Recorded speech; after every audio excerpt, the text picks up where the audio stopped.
कि जहाँ पर पूर्ण शुद्धता प्रकट हो गई है वहाँ पर ये मोक्ष है। जहाँ पर शुद्धता प्रकट हो गई, पूर्ण शुद्धता, वहाँ पर ये मोक्ष है। तो हम इसको प्राप्त कर सकते हैं, मतलब कि हम मोक्ष में जा सकते हैं, लेकिन हम अपनी आत्मा को भूल गए हैं। तो मैं इसको 6 डाला कि पहली डाल के तीसरी छंद के माध्यम से समझाना चाहता हूँ।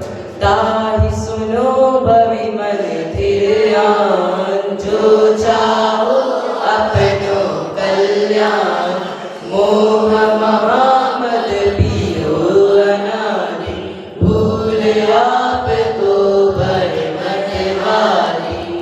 दौलत राम जी यहाँ पर कहते हैं कि अगर जो जीव अपना कल्याण चाहता है वह मेरी ये शिक्षा को सुने जो मैं कहता हूँ कि हमने अनादिकाल से मोह रूपी महामदिरा पी बैठे हैं। हम इसके मोह रूपी नशे में पड़े हुए हैं, इसलिए हम अपनी आत्मा को भूल गए हैं और चारों गतियों में भ्रमण कर रहे हैं, भटक रहे हैं। और अगर हमें मोक्ष को जाना है तो हमें अपनी आत्मा को जानना पड़ेगा और उसी में ही लीन होना पड़ेगा, तभी हम मोक्ष को जा पाएंगे। अब लेकिन मोक्ष में जाना ही क्यों है? वहाँ पे ऐसा क्या है कि मोक्ष में पूर्ण सुख, पूर्ण आनंद, पूर्ण विश्राम है, वहाँ पे सुख का झरना बहता है, ऐसा ही समझो।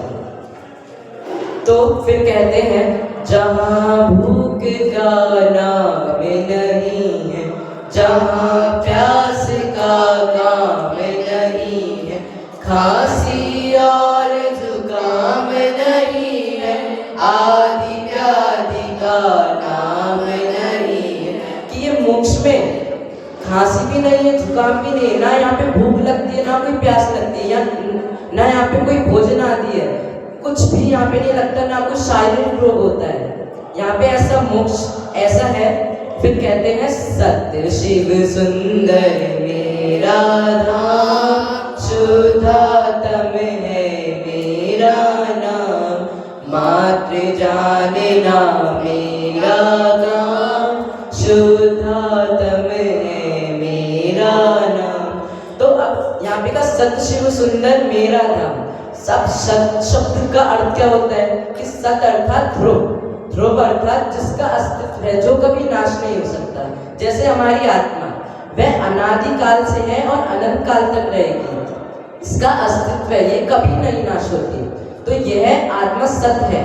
फिर कहा शिव, शिव अर्थात मोक्ष, यह मोक्ष भी सत है क्योंकि यह अनादिकाल से है और अनंत काल तक रहेगा। ये मोक्ष कभी भी बदलता नहीं, कहीं पे भी जाता नहीं, ये मोक्ष एक ही जगह ही होता है जहाँ पर शुद्धता प्रकट होती है, वहीं पर ये मोक्ष रहता है। फिर कहा है शुद्धात्म है मेरा नाम, मात्र जानना मेरा काम। मतलब कि मेरा नाम बस शुद्धात्म ही है और अन्य कोई नाम मेरा नहीं है, यही मेरा असली नाम है।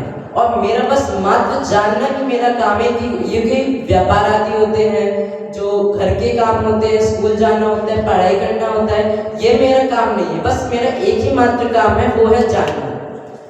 फिर बाद में कहते हैं सपर भेद विज्ञान करेंगे, निज आत्म का ध्यान धरेंगे, राग द्वेष का त्याग करेंगे, चिदानंद रस पान करेंगे। तब सफल भेद विज्ञान मतलब कि स्व और पर का भेद विज्ञान। स्व मतलब आत्मा और पर मतलब शरीर, कि आत्मा और शरीर ये भिन्न है, कि आत्मा का अस्तित्व है, ये कभी नाश नहीं होता, और शरीर है इसका अस्तित्व नहीं है, ये नाशवान है। और ये आत्मा ज्ञानंत स्वभावी है।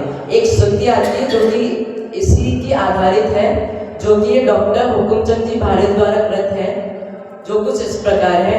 मैं ज्ञानानंद स्वभावी हूँ, मैं ज्ञानानंद स्वभावी हूँ, कि मैं ज्ञानानंद स्वभावी हूँ, मेरा स्वभाव ही ज्ञान में, ऐसा आत्मा का स्वभाव ज्ञान में है। तो अगर इस स्वपर भेद विज्ञान को एक शब्द में समझे तो आत्मा अलग है और शरीर अलग है, ऐसा जानना स्वपर भेद विज्ञान है।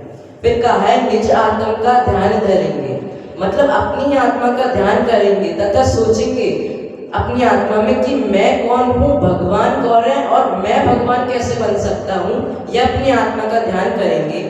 फिर राग द्वेष का त्याग करेंगे। अब राग द्वेष मतलब क्या?